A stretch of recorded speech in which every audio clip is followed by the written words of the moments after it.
जय महाराष्ट्र. खरं तर हे विषय सगळे संपून गेलेले आहेत आणि हदगाव तालुक्याच्या या राजकारणातला हा सगळ्यात मी म्हणतो की अतिशय असं आतापर्यंत कोणी असं म्हणजे पर्सनल कोण्या गोष्टीवर असं कधी गेलं नव्हतं. हा विषय आहे जवळपास गेल्या महिन्यातल्या 27-28 तारखेचा, जे की टीव्हीवर किंवा बातम्यावर आलं 2 तारखेला आणि आज आता आहे 20 तारीख आणि हे आमदारांनी आणि माजी आमदारांनी हे विषय काढला 18 तारखेला. म्हणजे दरम्यानच्या काळामध्ये हे जवळपास 17-18 दिवस हे काय करत होते किंवा यांना तव्हा यांचं देशप्रेम कुठं गेलं होतं किंवा यांच्या जबाबदाऱ्या कुठं गेल्या होत्या मला माहित नाही. मधल्या काळामध्ये सेंट्रलचे अधिवेशन चालू होतं आणि स्टेटचे अधिवेशन चालू होतं. त्या काळात सुद्धा या लोकांनी कधी काही वाक्यता केली नाही आणि आताच का केली, कशामुळे केली, हे सगळे जे काही पातळी जी बोलायची आहे ती ओलांडली गेली. एक संविधानिक पदावर असताना बिनबुडाचे आरोप करणं किंवा मला वाटतं की संविधानिक पदावर असल्याच्या नंतर त्याची पूर्णतः माहिती घेतली पाहिजे. आपण काय बोलायला लागलो किंवा काय नाही बोलायला लागलो या संदर्भात समतोल असला पाहिजे. गुन्हा त्या मुलीवर देशद्रोहाचा दाखल झालाय का, तथाकथित जे तुम्ही बनता भागवत याच्यावर त्यांनी माझं नाव FIR मध्ये घेतलेलं आहे का, माझा संबंध कुठपर्यंत आहे, मी देशद्रोह करण्यासारखं माझं काही कोण्या बाहेर देशातल्या लोकांसोबत माझं ट्रान्झॅक्शन झालेलं आहे का, ह्या सगळ्या गोष्टी बाबी थोड्याशा लक्षात घेऊन बोललं असतं तर कदाचित वेगळा विषय झाला असता. पण निखळ काहीतरी एंटरटेनमेंट करायची, काहीतरी वक्तव्य करायचं आणि चर्चेत यायचं आणि दुसऱ्याची बदनामी करायची, याच्यापेक्षा दुसरं हे काही नाही आहे. सुरुवात त्यांनी केली, संपवणार आता मी आहे.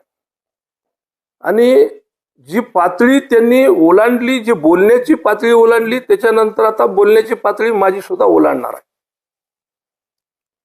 त्यामुळं आता मी जे काही बोलल ते त्यांच्या हिशोबाने जे ते बोलले त्याच हिशोबाने मी पण बोल.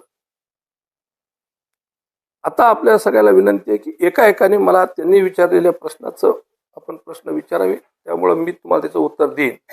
आपण जे प्रश्न आता काय केला होता एकाने विचारलं तर मला सगळ्याला सांगता येईल आणि माझं असं विनंती आहे की माझ्याकडे आहे त्यांनी काय काय बोललेलं आहे, पण आपण सगळेजण मुलाखतीला होता, आपण जे काही प्रश्न त्यांनी जे काही माझ्यावर आरोप केले त्याचं मला खंडन करायचं आहे. त्या हिशोबाने मी एका टप्प्यावर करेल. प्रथमतः तर मी आपल्याला सांगेन की वानखेडेला झालाय मुळियात आणि त्याचा किरम्या करायलाय बुळबुळ, याच्यापेक्षा दुसरं याला माझ्या मतानं काही याला दुसरं वाक्यता नाहीये. त्याच्याच भाषेत त्याला सांगायचं त्याला झालाय मुळियात आणि त्याचा किरम्या करायलाय बुळबुळ. त्याच्यामुळे आता हे अशा गोष्टी बेताल वक्तव्य करणारा हा माणूस आलाय. लोकांनी जनतेने मनातून आणि मतातून बाद केलेला माणूस आहे. त्यामुळे याच्यावर काही फार मला त्याच्यापेक्षा जास्त काही बोलायचं नाहीये. त्यांनी जे काय माझ्यावर आरोप केले ते मी नॅशनल न्यूजवर येऊन सांगितले, सगळी माझी मी क्लिअरिफिकेशन दिलेली आहे.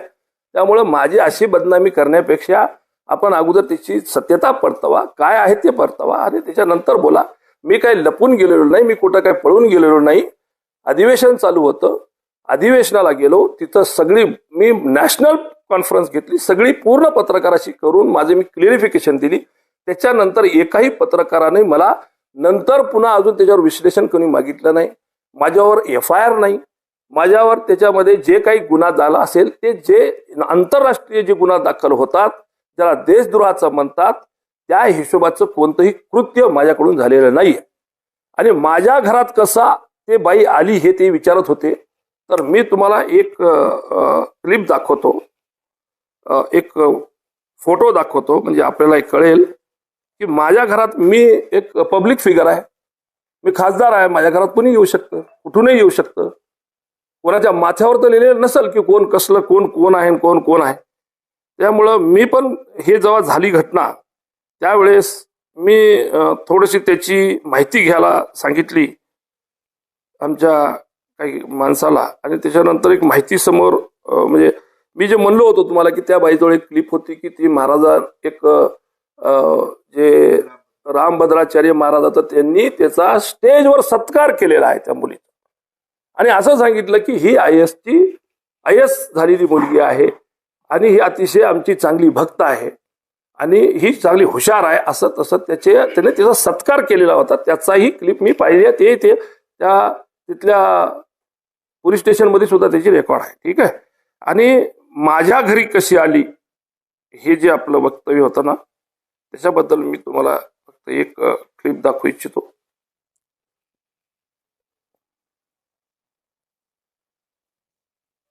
हे दिसते का बघा, जरा जवळून बघा.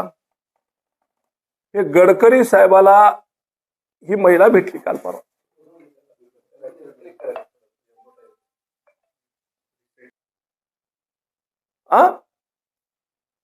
अरे कसं आलं काय नाही ते मी विश्लेषण केलं. याला सांगायची गरज नाहीये. मला जिथं सांगायचं तिथं सांगल. आणि मला एक म्हणायचं आहे, प्रेस कॉन्फरन्स घेऊन मी जिथं देणार आहे, मी जिथं लेखित देणार आहे, मुख्यमंत्र्याला देणार आहे, गृहमंत्र्याला देणार आहे, केंद्राच्या गृहमंत्र्याला देणार आहे. अरे दे की इथं प्रेस कॉन्फरन्स घेऊन कोणाला सांगायलास? देऊन टाक ना. तुला जे द्यायचंय ते दे ना. आणि तिथं बसलाय गृहमंत्री, अरे आला सटवा, या या या या हा दे ना. म्हणजे ते बाबुराव मी बोललेला फायला असा शाहूवानाचा, त्याला वान नाही तर नाही गुण लागले त्याला बी, की जे म्हणू लागला की मुस्लिम जर असला असता तर याला तातडीनं अटक केलं असतं. म्हणजे तुमच्या मनानं की देशातल्या मुस्लिमला कोणालाही तुम्ही म्हणशाल, कोणावर आरोप झाली तर असं सरकार त्यांना मदत टाकतं आणि त्याला आतंकवादी घोषित करतं किंवा त्याच्यावर केसेस करतो किंवा त्याला मदत घालतो. हे कुठल्या पातळी गाठर होता? म्हणजे काय हे पद्धत कोणती चालली आहे?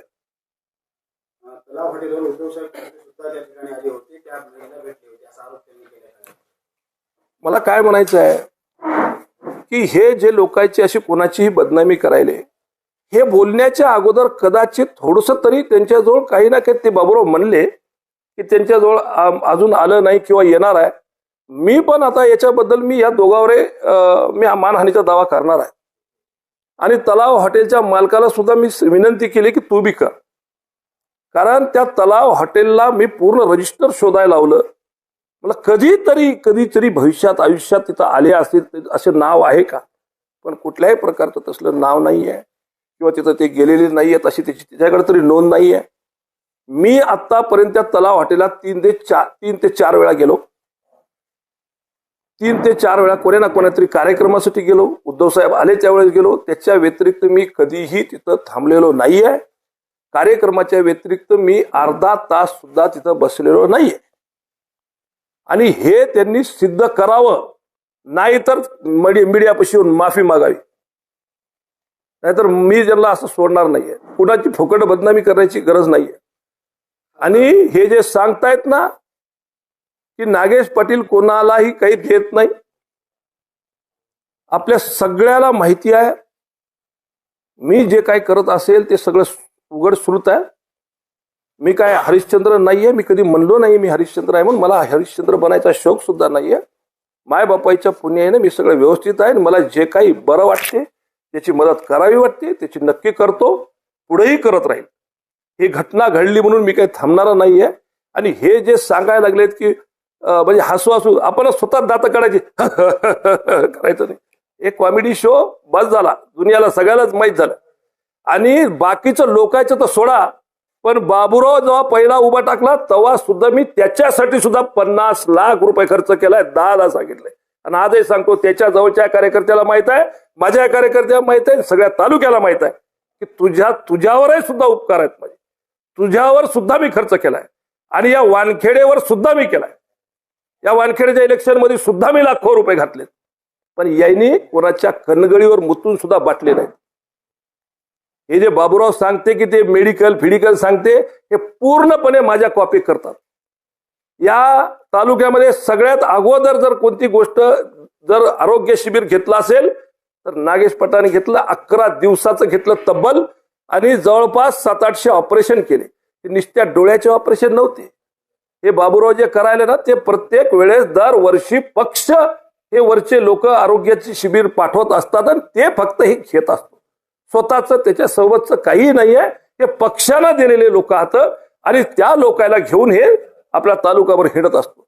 याच्यापेक्षा जास्त पेशंट तर त्या कोळीच्या त्या कदम, काय नाव कदम त्याचे आपले, कोळीचे कदम, ते आपल्या जे देशी कदम ने यांच्यापेक्षा जास्त लोकांना हॉस्पिटलला नेलेलं आहे.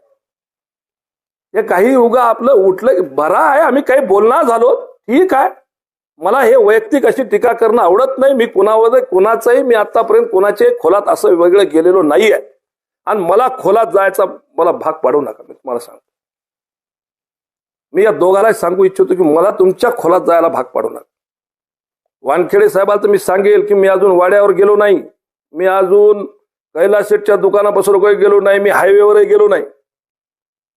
मला छेडू नका, माझ्याकडे पुष्कळ आहे अजून काही. तुम्ही माझ्या वैयक्तिक जीवनावर जाऊ नका. तुम्हाला काय करायचं ना बिलकुल करा, कर नाही तर डर नाही. मी कोणत्याही अशी देशाला किंवा समाजाला माझ्याकडून अपेक्षित नसलेली गोष्ट कधीही केली नाही, भविष्यातही करणार. पण जर कोणाची मदत करणं याला जर तुम्ही क्राईम म्हणत असाल तर मी हे क्राईम करत राहील माझ्या हिशोबाने करत. मला जेव्हा वाटते मला देवानं जर या पदावर बसवलं असेल, मला जर समाजानं या पदावर बसवलं असेल तर मी काहीतरी चांगले कृत्य केले असतील म्हणून बसवलं असेल. आणि तुम्हाला जर वानखेडे हे जर पाळी आली असेल ना तर हे तुमच्या तोंडानं आणि तुमच्या कर्मानं पाळी आलेली आहे. अरे कोणाची रुपयाची पट्टी तुम्ही कधी फाडली नाही. लोक तुमच्याकडे पट्टी मागायला आता येणं बंद केलं. जेव्हा तुमच्याकडे पट्टी मागायला आले तेव्हा तुम्ही त्याला बसून इतकं बोलून गाबन केलं, त्याच्या कानातून रक्त निघायला लागलं. ते मला बापू पट्टी देऊ नको, मला सोड, येथून जाऊ दे. कोणालाच पट्टी कधी तुम्ही दिली नाही. काय गोष्टी करता तुम्ही, दुसऱ्याला सांगताय. दुनिया सगळ्याला माहित आहे की तुझ्यापाशी कणगळीवर मुतत नाहीस, तू पट्टी कोणाला देणार. आणि तुम्ही आम्हाला सांगायला लागले कोणाला दिली काय नाही ती. अरे माझं तर माझ्या वाईवडिलाच्या पुण्याने मी तर पहिले सोन्याचा चमचा घेऊन जन्मलो, मी तर घेईल. अरे तू रोड कारकून होता, विसरू नको. रोड कारकून होता, मला बोलायला लावू नका. विनंती आहे, हे बोलायची मला सवय नाही, माझ्या संस्कार नाही. पण हे पहेल केली तर मला बोलावं लागेल. दत्तपट्टी जमीन तुम्ही कशा घातली असं सुद्धा आरोप त्यांनी केलाय. हे आज जे दत्तभक्त बनायलेत ना, तर हे दत्तभक्त बनायलेत की नाही, एका काळामध्ये याच मंत महाराजाला सळो की पळो करून सोडलेला हेच माणूस वानखेडे. जबरदस्तीने येतली जमीन त्याला द्यायला लावली, पंडितरावच्या अंगावर मारायला गेला. त्या पानवाडीच्या जमिनीमध्ये लाख अडचणी आणल्या, लाख अडचणी आल्या. आज यांचे ते मशिहा बनलेले आहेत. का तर या हदगाव शहरामध्ये बरेचसे दत्तभक्त आहेत आणि आज त्याला ते बापू आठवायला लागला. आज त्याला ते दत्त मंदिरातली मूर्ती आठवायला लागली, अभिषेक करायला चालले. अरे जेव्हा आम्ही येतं दत्त याग केला तेव्हा याच जनतेला हे म्हणले आले गाड म्हणजे दस्ती घ्यायला, पिस घ्यायला, अरे कुठचे म्हणले गारत्यान फिरत्यान घेऊन. हेच होतं म्हणणारे लोकांच्या टिंगल्या करायला हेच होते. आता हे चालले त्याचा अभिषेक करायला. अरे तुम्ही दत्तात्रयाची पायरी चढली नाही कधी, आज या मतदानामुळे तुम्ही चढले, आज त्याचा मशिहा बनायला लागले. अरे आम्ही तर पहिल्यापासूनच आहोत दत्त मंदिराच्या, काय त्याला आजपासून आहे. आम्ही दत्तपंथीच माणसं आहोत, आम्ही तर गेलेले आहोत. आणि तुम्ही जे म्हणता आरोप केलाय, सगळे आरोप बिनबुडाचे. तर मी कोणतीही देवाची जमीन बळकवलेली किंवा हडपलेली नाहीये. जशी आज इथं आपल्या समाज कल्याणला जमीन दिलेली आहे, दत्तात्रयाची इथं दत्तात्रयाची बर्डीची जमीन मोठ्या प्रमाणावर आहे, आजूबाजूला आहे. त्यामुळे सरकारी कामकाजाला, शासकीय कामकाजाला कुठं कुठं दिली असेल, कोण्या संस्थेला दिली असेल, मला वैयक्तिक माझं काही दिलेलं नाहीये. इथं जी जमीन शाळेला दिलेली आहे ती 1900 90च्या दशकामध्ये 85 ते 90च्या दशकामध्ये रीतसर कॉलेजच्या फंडातून त्यांच्या अकाउंटवर 1,00,000 रुपये देऊन दान जमीन ती संस्थेला दिलेली जमीन आहे. काय मला वैयक्तिक दिलेली नाहीये, ते काय मला काही अधिकार त्याचा काय नाही. ती संस्थेला दिलेली जमीन आहे. आष्टीची जी जमीन मला दिलेली आहे ते मी बाजप्ता कॅश माझ्या ऊसाच्या पैशातून 17 लाख रुपये देऊन एक मुस्त 10 वर्षासाठी ती जमीन मी केलेली आहे. ते दत्तबर्डीची जमीन अशी या हदगाव तालुक्यामध्ये 10 ठिकाणी असेल, ते 10 ठिकाणी स्वतः करत नाहीत, कोणाला तरी लावतात. माझ्या शेजारी जमीन आहे आणि त्यामुळं मला बापून स्वतः बोलून घेऊन सांगलं होतं. त्यांना पैशाची नड होती, अडचण होती आणि त्यांनी सांगितलं की बाबा मला एकमुस्त पैसे पाहिजेत साहेब, आणि लोक वर्षाच्या वर्षाला पैसे देतात आणि मला काम आहे. मी तरी नको म्हणलं तरी महाराजांनी मला म्हणले बाबा तुम्हाला नाहीतरी मला पैसे द्यावे लागतील कारण मला काम आहे. मी तिथं ते मंदिराचं बांधकाम काढलेलं आहे. त्यामुळं मी जमीन ते घेतलेलं आहे. मला काही ते काय ठेवून घ्यायची नाही आहे, मला ती काही करून घ्यायची नाही आहे, मला ती परवडणं सुद्धा झाली. पण तरीही त्यांच्या आग्रहापोटी मी ती जमीन तिथे घेतली आहे. 17 लाख रुपये कॅश दिलेली आहे मी आणि त्याची माझ्याकडे पावती सुद्धा आहे. तिथं त्याची रजिस्टरला नोंद सुद्धा आहे. त्यामुळे हडपायची फिडपायची भाषा यायनं करायची गरज नाही आणि बाबुरावनं तर बिलकुलच करू नये. बाबुरावनं बोलायचं कामच नाही आहे. मला तुम्हाला सांगतो, मला नाव माहित नव्हतं म्हणून मी लिहून घेतलं. कोळी येथील मनोज जोशी या व्यक्ती व्यसनाधीन होता. त्याच्याकडून जबरदस्तीनं त्यांनी ती जमीन घेतली. ते काल मेला, आत्महत्या केली त्यांनी. ते मेला मात्र यानं त्याची जमीन हडपली. मी तुम्हाला सांगतो यांनी माझ्या सगळ्या गोष्टी करावा. आणि हे उदाहरण द्यायला एक ते कुठलं बॉयलर फाटलं, मी त्याला जाऊन तिथं जाऊन पैसे देऊन आलो. मी माझ्या परीनं मी काय द्यायचं ते आलो. ते का दिली? मी इथं नव्हतो, मी या परिसरात नव्हतो. तो आष्टीचा माणूस होता आणि आष्टीचा माणूस होता म्हणून बाबुराव तिथं गेला. हे न्यूज करायसाठी कार्यक्रम केलेला होय. नाही तर एरी तूही कोणाच्या कणगळीवर मुतत नाहीस बापू. लई काही लोकांना ज्ञान सांगू नको. हे हदगाव तालुका होय, लई लोकांना मोठ्या भरोशानं लई तू शाहू चांगला माणूस म्हणून निवडून दिलाय. चांगला राय बरं राहील. हदगाव तालुका आहे तर बरेच दिग्गजानं काम केलंय आणि बऱ्याच दिग्गजाला घराकडे बसवले. इथले लोक इतके चुतिया नाही तर तितका चुतिया बनवायचा प्रयत्न करू नको. नागेश पाटील का आहे हे, बाबुराव का आहे, वानखेडे का आहे, या सगळ्या लोकांना सगळ्याला माहिती आहे. त्यामुळे अशा संभ्रम तयार करून कोणाची विनाकारण बदनामी करू नका असे आपल्याला माझं शेवटचं सांगणं आहे. तुमच्या कच्चे चिट्टे मायापाशी खूप हात, जगा, दुसऱ्याला जगू द्या, व्यवस्थित राहा. आमचं काही दुमत नाही तुमच्या कोण याच्यावर. निवडून आली चांगला आहे, तुमच्या नशिबानं आले बरा आहे, चांगला आहे. आणि बाबुराव तू तर कसाच निवडून आलाय, तुला ईव्हीएम न निवडून दिले, समजला का? नीट राह बापू, नीट राह, चांगला राह. चांगलं राहते तर चांगल्या सगळ्या गोष्टी होते, काही दुमत नाही. आणि वानखेडे हे पुन्हा आयुष्यात किंवा भविष्यात या हदगाव तालुक्याच्या पटलावर पुन्हा कधी येणार नाहीत, हे गॅरंटी आहे. आणि हे तुमच्या तोंडानंच आहे, दुसरं कशानंच नाहीये. माझ्यावर कुठल्याही प्रकारचा दत्तात्रेयाची असो की कोण्याही देवाची जमिनीची असो, आपल्याला जर अजूनही काय म्हणायचं असेल विचारायचं तर मला विचारा. पण या जमिनीमध्ये मी कुठल्याही प्रकारचा मी देवाला देणारा माणूस, मी घेणारा माणूस नाही आहे.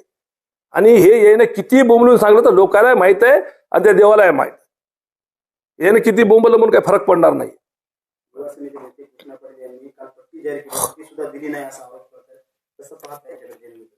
मला वाटतं कृष्णा पाटील काल बोललेत. त्यांना म्हणलो होतो मी थांबा नका बोलू, पण त्यांच्यावर स्वतःवर आरोप झाल्यामुळे ते मला सगळ्याला बोलवून घेऊन सांगितलं. आणि मी म्हणून आता हे जे आणून दिले आपण पाहू शकता, हे माझ्या आईने घेऊन ठेवलेली चांदी आहे. त्या सुद्धा दत्तभक्तच होत्या आणि डायरेक्ट पैसे स्वरूपामध्ये आम्ही कधी डिक्लेअर केलेच नव्हते. ती चांदी घेतली होती आणि हीच चांदी आम्ही त्यांना सुपूर्द करणार होतो. आणि ही अक्षय तृतीयाच्या दुसऱ्या दिवशी मी स्वतः जाऊन बर्डीला सहपरिवार सहकुटुंब नेऊन सुपूर्द करणार आहे. तोपर्यंत काही जमणार नाही, काही रीती आहेत, काही आमच्या पाटील घराण्याच्या पद्धती आहेत, त्या पद्धतीप्रमाणे आम्हाला चालायला लागतं. तोपर्यंत ही चांदी अनामत आहे, आमच्याकडे सुखरूप आहे. त्यामुळे खासदार साहेबांनी चिंता करायचं कारण नाही. ही 1.25 किलो चांदी आहे, प्लस त्यावर एक सिक्का आहे.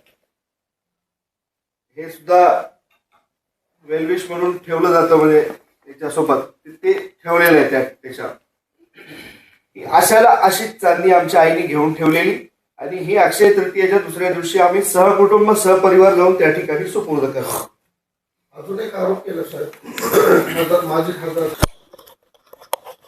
की मी ठरवील, तुम्ही ठरवायची गरज नाही आहे. मी काय करायचं आणि काय नाही करायचं. अमित शहाचे संबंध माझ्यासोबत आता नाही तर तुमच्या सगळ्या पत्रकार मंडळीला सुद्धा माहीत आहे. मी त्या सभागृहामध्ये आहोत, त्या सभागृहाचे आमचे माननीय मंत्री महोदय आहेत, राज्याचे देशाचे गृहमंत्री आहेत आणि मी जर त्या सभागृहात असेल तर माझे संबंध असतीलच. त्यात काय वेगळं सांगायची गरज आहे. आणि मला कशाला वाट लावायले बीजेपीत अजून तुमचा बाप घेऊन मी तर वापस येईल ना. काहाला वाट लावायले, राहू द्या की गुन्हानं. हा ते तर बरं सुखी राहा की गुन्हानं. आम्हाला का आला राहू दे की, जिथं आहो तिथंच बरं व्हा. बा काय झालं माहिती आहे का, मागं एक त्यांनी माझ्यावर वक्तव्य केलं होतं जे ते काय आहे आजकाल बेताल वक्तव्य करायला लागलेत. म्हणून मी सांगायला लागलो की मी कधी पहल केली नाही. त्यांनी मागच्या वेळेस सुद्धा मला एक आरोप केला. आता हे तुमचा आरोप केला की मी मागं म्हणजे असं ब्लॅक मनी मी किती त्याला असेल किंवा नाही असेल ते तिथं चौकशीमध्ये त्या महिलेची. आता तुम्हाला एक गोष्ट सांगतो, त्या महिलेवर आता हे नंतर मी एका मिनिटात बोलतो, कारण यांनी काही चौकशीच केली नाही. हा ते चौकशीच केलेली नाहीये त्याची. त्या जे म्हणालेत ना हे माझा म्हणजे कोणता ब्लॅक मनी आणि व्हाईट मनी मी दिलेली, ते त्या महिलेवर आता ती स्थिती काय आहे, तिची FIR मध्ये काय आहे, तिला देशद्रोहाचा गुन्हा दाखल झालाय का नाही झालाय का काय झालंय याची चौकशी त्यांनी नाही केली आहे. तर आजच्या घडीला तिची चार्जशीट फेम झालेली आहे. ती आता MCR मध्ये आहे. तिच्यावर कुठल्याही देशद्रोहाचा कुठला दाखल झालेला नाहीये. त्या कुठल्याच त्याच्यातून सिद्ध झालेलं नाहीये की ते देशद्रोह आहे किंवा ते पाकिस्तान अफगाणिस्तानचा विषय नव्हता. अफगाणिस्तानचा जो माणूस आहे तो 15-20 वर्षापासून रेफ्युजी आहे आणि तो औरंगाबाद संभाजीनगरला तो एक फ्रुट्सचे दुकान चालवतो आणि वास्तव्य त्याचं 15 वर्षापासून तिथं आहे आणि ते फ्रुट्सचं दुकान असल्यामुळे त्याचे संबंध आहेत असं त्याचं मत आहे. माझा त्याच्याशी कुठल्याही प्रकारचं घेत नाही. ते कोण आहेत काय नाहीत मला माहित नाही. आणि जे पाकिस्तानचा त्यांचा कोणी पाहुणा म्हणतात ते पाहुणा खरा आहे आणि त्याचं कुठल्याही प्रकारचा अशा गोष्टीमध्ये जे देशद्रोहाच्या किंवा कोण्या आतंकवाद्याच्या त्याच्यामध्ये त्याच्या लिस्टिंगमध्ये किंवा त्याच्यामध्ये त्याचं नाव नाही असं त्याच्या निष्कर्षात आलेलं आहे असं मला तिथल्याच एका अधिकाऱ्यांनी मी ज्यावेळेस चौकशी केली त्या गोष्टी मला सांगितलेलं आहे की ती MCR झालेली आता बाई. त्यामुळं आणि माझा जो काही तुम्ही विषय चाललाय की मी असे किती दिले तसे किती दिले, बा मी अजूनही सांगतो तुम्हाला की ते एकच नाही, मी बऱ्याच जणाला असं कधी माझ्यापाशी कोणी आलं माझ्या खिशात जर असतील तर मी देत असतो. हे पुढच्या कोणाच्या माथ्यावर लिहिलेलं नसते की हे कोण्या इंटेन्शन आलं, हे काय कोणत्या प्रकारचा माणूस आहे, चांगला आहे वाईट आहे, वाईट वरतीचा आहे की चांगल्या वरतीचा आहे. तुम्हाला एक उदाहरण देतो. माझ्या घरामध्ये रोजचं कोण ना कोणतरी भगवा कपडा घालून इथे येतो. माझ्या घरामध्ये CCTV मदत लावलेली आहे. माझी पत्नीचा आत्ता पसरोकचा रेकॉर्ड आहे की तिनं CCTV मध्ये कोणी बाहेर आलेलं पाहिलं तर तिला एक दस्ती 100 रुपये दिल्याशिवाय, तिला चहा पाजल्याशिवाय, तिला खाऊ घातल्याशिवाय आतापर्यंत जाऊ दिलं नाही. आमचा शिपाई 10 आमच्या बायकोला सांगत होता की बाई हे भगवा कपडा घालून आलं मात्र तुम्ही आता 100 रुपये दिले की हे पियाला जाते. तरी माझी मिसेस म्हणायची की त्यांना तिकडे जाऊन काही करू दे, मया इथं भगवा कपडा घालून आलाय, मया दारामध्ये आलाय तर मी त्याला देणार. तर ते पुढे जाऊन काय करतील आणि काय नाही करतील माहित नाही. पण ज्या वेळेस आपल्याकडे येते कोणी जर देवाच्या दयेनं तुमच्या खिशात असतील तर दिले पाहिजे आणि द्याचं दानत्व तुमच्यामध्ये असलं पाहिजे. मला जे योग्य वाटलं ते मी गोष्टी केल्या. त्याच्यामध्ये मला कुठल्याही प्रकारचा म्हणजे हे नाहीये, कोण्या प्रकारची मला गिल्टी नाही. ते काल अशी हे न्यूज आल्या आमच्या गावातल्या लोकांना व्हिडिओ करून मला पाठवला आणि मला काय लोकांना पाठवला की काय मला माहित नाही. पण ते जर असलं तर दाखवा तर असलं तर.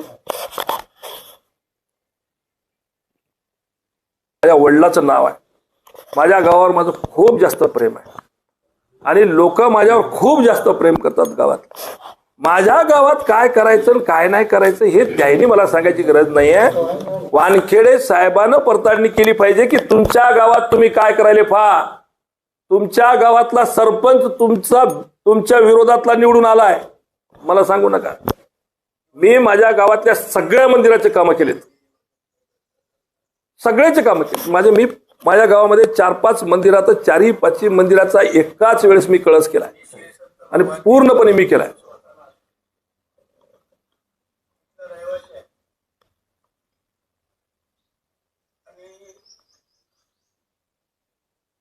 त्या दत्त मंदिरामध्ये 83 ला माझं आगमन झालं. 83 पासून ते एकमेव अशा प्रकारचा 36 वर्षे चातुर्मास झाला. आणि 36 वर्ष चातुर्मास म्हणजे त्याच्यामध्ये 36 वर्षाच्या चातुर्मासामध्ये महाराज 4-4 महिने प्रत्येक वर्षी 4 महिने प्रत्येक वर्षी अन्नदान व दत्तनाम स्मरण हे चालू असेल. आणि यातलं जे अन्नदान आहे त्याला जे खर्च लागलं ते आमच्या नागेश पाटलांना बऱ्याच याच्यामध्ये आमच्या पुण्याचा वाटा घेतलेला आहे आणि बरेच त्यांनी अशा प्रकारची आम्हाला या ठिकाणी मदत केलेली आहे. आणि चातुर्मास समाप्तीला पण त्यांच्या वडिलापासून आमची चातुर्मास समाप्ती त्याच्याच मार्फत होत होती. आणि खूप अशा प्रकारचे त्या समाप्तीला अन्नदान करायचे. जवळजवळ केव्हा 4-5 हजार माणूस 4-5 हजार माणूसही जेवायला राहायचं किंवा कोण्या समाप्तीला 2000 राहायचं. म्हणजे असे बरेच त्यांना अशा प्रकारचा आम्हाला त्या ठिकाणी आम्हाला मदतीचा वाटा केलेला आहे. आणि त्या ठिकाणी जे बांधकाम झाले ते बी त्याच्याच आधिपत्याखाली झालेलं बांधकाम अशा प्रकारचं आमच्या कार्यक्रम केला. कारण भयान अशा प्रकारचा मोठा सप्ताह केला आणि सप्त्यामध्ये 4-5 मंदिरावर त्यांनी कळसाची उभारणी केली. त्या कळसाला, त्या कार्यक्रमाला किंवा त्या कार्यक्रमाला येणाऱ्या काही अशा प्रकारच्या लेखीबाळी सर्व खर्च त्याच्याच पाठीमागे होता आणि त्यानेच केला. अलग लक्षात असं त्याचा खूप पुण्याचा वाटा अशा प्रकारचा आहे. माय बाबू अलग लक्षात नाही. आता आमचं 2-3 ठिकाणी मठ आहे. आता तिथून काही आमचा बरेच वेळा मठ आहे अशा प्रकार गीत पुण्याचा किंवा अन्नदानाचा वाटा सुरुवात आहे. ते आतापर्यंत चालू आहे. आतापर्यंत आष्टीच्या मठामध्ये त्याच्याच मार्फत काम चालू आहे आणि आता तुम्ही जाऊन पाहू शकता काम. आणि अतिशय उच्च दर्जाचा कार्यक्रम केला. आम्ही 4-5 आमच्या देवळाचे एकाच वेळेस कळस केले आणि महाराष्ट्रातले ख्यातनाम कीर्तनकार आमच्या आष्टी गावामध्ये आणले. मोठा कार्यक्रम केला. सगळ्या मायातल्या लेकीबाळी सगळ्याला बोलवलं, सगळ्याचा मान सन्मान केला आणि अशा प्रकारचा मोठा कार्यक्रम आम्ही त्या गावामध्ये केला. पण मला म्हणायचं की जसं मला म्हणाले की नाही तसं त्याला जाऊन विचारा की वानखेडे साहेब तुमच्या लहरीमध्ये एखाद्या मंदिराला केव्हा 500 रुपये देऊन बाटले का तुम्ही? केदारनाथ मंदिराला रोज जय केदारनाथ म्हणून 3दा-4दा इथं निवडून आले. त्या महादेवाला केव्हा रुपया दिला का? मंदिर बांधतो काय करतो म्हणून चिवत्या बोलवलं. त्या महाराजाला विचार त्याच्याकडून त्या महाराजाकडून घेतले असतील मी तुम्हाला 2 रुपये, पण आतापासून त्याला दिले नाही का रुपया का वाढून. आणि मला काय सांगायला लागले तुम्ही? यार मग तर सगळं जे आहे ते समोर आहे, उघड आहे आणि मी कधी जतिवलं नाही. अरे मी तर आमदारकीच्या काळात सुद्धा नारळ फोडलं, या बाबुरावला फोडा लावले. मी तर कवाच फोडले नाही. कोरे लेटर पॅड मध्ये या बाबुराव बशी राहत होते. मग काय उदारतात गोष्टी करायला तुम्ही आणि तू सांगायला लागला मला लोकांना सांगायला सगळ्या जनतेला माहित आहे तुम्ही मी कोण्या पद्धतीनं तुमच्या संग वागलो, तुम्ही मला कोणत्या पद्धतीनं वागायला लागले. माझ्यावर तुमचा काही उपकार नाही, पण मी तुमच्या दोघावरही उपकार केलेले आहेत आणि सर्वश्रुत आहे, सगळ्याला माहिती आहे. माझ्यावर तुम्ही उलटायला लागले. आणि मी अजून गेलोच नाही पलीकडे. वानखेडे साहेब, तुम्ही या हायवेचे पैसे कसे उचलले? 57 लाख रुपये तुम्ही उचलले हायवेचे, कसे उचलले, काय उचलले, सगळं माहित असताना सुद्धा फक्त शांत बसलो. पण आता तुम्ही सुरुवात केली ना वैयक्तिक जायची, तर तयारी ठेवा वैयक्तिक जायची. माझ्या मुलावर आरोप करता. अरे माझ्या मुलावर आरोप काय करता? तुमच्या मुलावर FIR आहे. अरे मी माझ्या मुलाने 10 मिटवायचा प्रयत्न केला त्या गोष्टीला, की नको कोणाच्या लेकरा बाळावर नको आणायचं काही आहे. पुढच्याच महिन्यात आहे आणि मी बघतो आता तुम्ही किती लावता, जोर ते लावा, त्याचा निकाल लावून कसं घ्यायचं ते मी घेतो. तुमच्या पोरावर आहे ना FIR, माझ्या पोरावर तर अजून FIR नाही. आणि महिलेची गोष्ट करायची ना, महिलेचाच FIR आहे, मुलीला छेडल्याचा FIR आहे तुमच्या पोरावर. माझ्यावर नाही अजून कुठला FIR, माझ्या मुलावर तर नाहीच नाही. जे बिनबुडाचे तुम्ही असले, हे सुरुवात तुम्ही केली, लक्षात ठेवा. मी कोणाच्या लेकरा बाळापासून, मी कोणाच्या फॅमिलीवर, मी कोणाच्या वैयक्तिक आतापर्यंत गेलो नाही, पण सुरुवात तुम्ही केलेली आहे. सुरुवात तुम्ही केली आणि तेही या पद्धतीची केली, म्हणून मला आज हे बोलावं लागेल. मी बघतो आता, मी बघतो तुमचे तुम्ही हे कसे उचललेले. आता मी सांगितलं तुम्हाला, अजून मी 2-4 हिंट दिल्या तुम्हाला. आवरा स्वतःला, नाही तर माझ्याजवळ तुमचा लई कच्चा चिट्टा आहे, सगळ्याचाच माझ्याजवळ कच्चा चिट्टा. पण माझा संस्कार नाही आहेत हे कशा गोष्टी करायच्या. सुरुवात तुम्ही केली, उद्या तुमच्याही मुलाचा आहे आणि FIR आहे. जानेवारी महिन्यामध्ये त्याचा निकाल आहे. निकाल म्हणण्यापेक्षा त्याची जे चालू आहे, आम्ही आजपासून त्याकडे कानाडोळा केला. पण आता मी बघतो, त्याच्यासोबत मी पण उभं टाकतो, मी पण वकील देतो आणि तुम्ही पण आता तुम्हाला काय जोर लावायचं लावा. मी बघतो आता काय करायचं पुढच्या अजून काय असेल सांगा. साहेब, 1 महिना उठून गेला कल्पना भागवतच्या प्रकरणाला. उद्याला निकाल आहे नगर परिषदेचा. कालच माझी खासदारांना पत्रकार परिषद घेतली. काय नेमका उद्देश असेल कालच अचानक पत्रकार परिषद घेण्याचा? दुखायली असेल, दुसरं काय आहे मातीत? दुखायली असेल, बुळबुळ करायला, दुसरं काय आहे माती? दुसरं काय? आणि हे स्वतःच्या पैशावर लढवायचं असतं ना. शिंदे साहेबाकडे जाण्याचा कार्यक्रमच तितका की शिंदे साहेबांवरून काहीतरी पक्षाची निधी पाठवतील आणि हे आपलं ते आयत्या बिळावर सुरू. आता बसरोग यांनी एकही नगरपालिका स्वतःच्या खिशातल्या पैशाने लढवलेली नाही. मी त्याच्यासोबत होतो तेव्हा माझ्या घराला रांग लावायचे, जातीकडे नागेश पाटलाकडे, जातीकडे नागेश पाटलाकडे, जातीकडे नागेश पाटलाकडे. पुन्हा सगळ्यात हातगाव तालुक्याला माहिती. आणि आता तिथं जायचं तेवढंच कारण आहे, बस दुसरं काही कारण नाही. पण इतकं करू नये, काही तिसरं झालं पत्रात, म्हणून तू काही नाही, दुसरं काय. म्हणून हे पत्रकार परिषद होय. अरे मला काय म्हणायचं आहे, तुम्हाला सांगून, पत्रकाराला सांगून पत्र द्यायची काय गरज आहे भाऊ? काय गरज आहे भाऊ? तुम्हाला सांगून द्यायची गरज आहे? आहे गरज आहे? द्या ना, द्यायचं तर द्यायचं ना. पत्रकार परिषद काला घेतली तुम्ही? फक्त एवढं सांगायसाठी की आम्ही आता लेखी देणार आहोत. अरे दिली नाही अजून तुम्ही, द्या ना, शोक्ष द्या. माझ्यावर मी जर कुठे गिल्टी असेल तर मी नॅशनल न्यूजवर सुद्धा सांगितलं, सगळ्या नॅशनलच्या मीडिया समोर सांगितलं की मला जे काही ते माहिती विचारतील किंवा मला बोलतील, मला बोलवतील तर मी जाईल आणि जे काही माझ्यापाशी सत्यता असेल ते मी सांगेन. मी त्याच्यापासून पलीकडे जाण्याचा प्रश्नच येत नाही, काही प्रश्नच येत नाही. काय कशासाठी, काय गरज पडली? जा ना, तुम्हाला जायचं तर जा, नको कोण म्हणायला लागलं, जा, बिलकुल द्या जाऊ. आणि बाबुरावला तुम्ही कोणीतरी प्रश्न विचारला होता, बघ तुम्ही तारांकित प्रश्न केला नाही म्हणून, बरोबर. ही घटना तर पूर्णपणे यांच्या अधिवेशनाच्या अगोदर झाली. जवळपास 10 दिवसाचा फरक होता. ही 28-29 तारखेला काहीतरी घटना ही ती भागवत पकडल्या गेली आणि 8 तारखेला मॅमनं हे सुरू झालं ना सेशन, अधिवेशन. म्हणजे 8-10 दिवस अगोदर होता. बरं, बाबुराव रोज कोणता ना कोणता तरी गुत्तेदारीचा प्रश्न असेल तर विचारतो.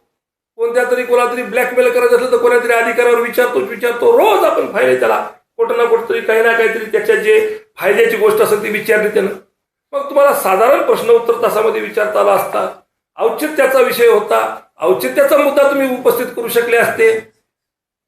तुम्हाला कोणताही ग्राउंड होतं तिथं तुम्हाला प्रश्न उपस्थित करायचा, का केलं नाही बाबा? 45 दिवस अगोदर द्यावं लागते. 10 ते 12 दिवसाच्या अगोदर, 15 दिवसाच्या अगोदर बऱ्याच जागी व्हेरिएशन होतं की ते प्रश्न, तारांकित प्रश्न सोडा ना, पण औचित्य होतं ना, औचित्य होतं की नाही? आज ते घटना झाली तर औचित्याचा मुद्दा घ्यायचा ना. बरोबर, रोज प्रश्न उत्तर राहतं ना, प्रश्न तासामध्ये तुम्ही टाकायचं असतं ना, पण तिथं नाही तोंड उघडलं तुम्ही ते. आणि हीच घटना देशविरोधी आहे, देश विघातक असल्यामुळे हिला प्राधान्य मिळालं असतं. मिळालं असतं ना, 100% मिळालं असतं.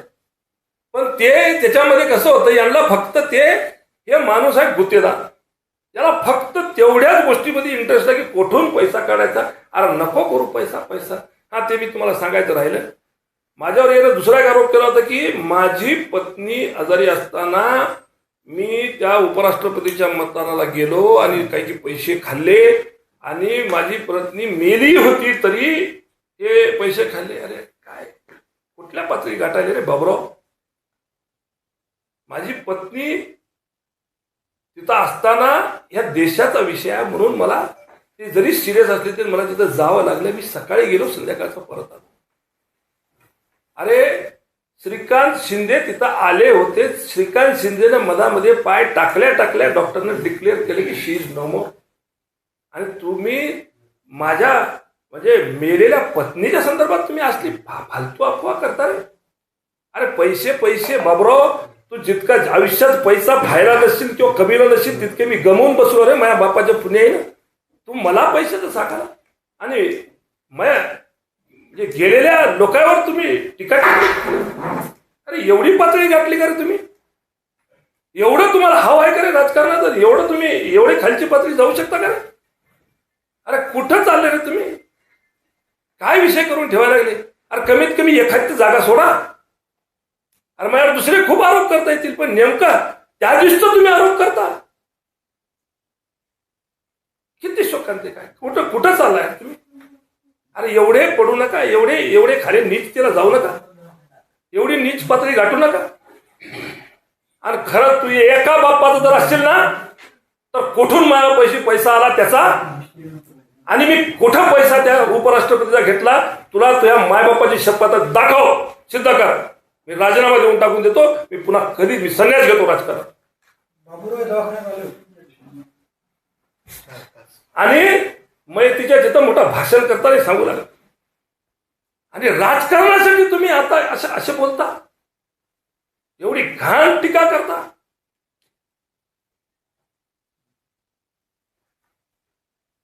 माझं खुलं चॅलेंज आहे त्याला, एका बापाच्या औलाद असं तर हे सिद्ध करून दाखव, नाही तर माघार घे बोलण्यातून. हे ठीक नाही आहे. मी त्यावेळेस शांत बसलो कारण निवडणूक होती. यापुढे जर असं बेताल वक्तव्य केलं तर माझ्यावर वाईट माणूस नाहीत, मी सांगून ठेवा. राजकारण घरच्या कुडात गेलं. नीट वागायचं, नीट राहायचं, बोलताना ताल तमे ठेवून बोलायचं. मी तुम्हाला सांगतो असलं काही बी सहन करणार नाही. आता तुमच्यावर हे जे आरोप केले या आरोपाच्या संदर्भात करणार आम्ही. वरिष्ठ कोण काय तक्रार करणार काय हा, वरिष्ठ कोण काय तक्रार करणार? अरे वरिष्ठ कशाला लागतात त्याला? वरिष्ठ कशाला लागतात त्याला? तुम्ही माझ्यावर आरोप केला, सिद्ध करा ना, सिद्ध करा ना तुम्ही. मी देशद्रोह आहे, सिद्ध करा ना. मी एका जिम्मेदार पदावर बसलो, तुम्ही असे बेताल वक्तव्य नाही करू शकत, नाही करू शकत. तुम्ही अशी बेताल वक्तव्य माझी अशी काही बदनामी तुम्ही नाही करू शकत. मी पाहून घेईन, मी कोर्टात जाईल, मी त्याच्यावर कंडोळत दाखल करेन, 100% करेन.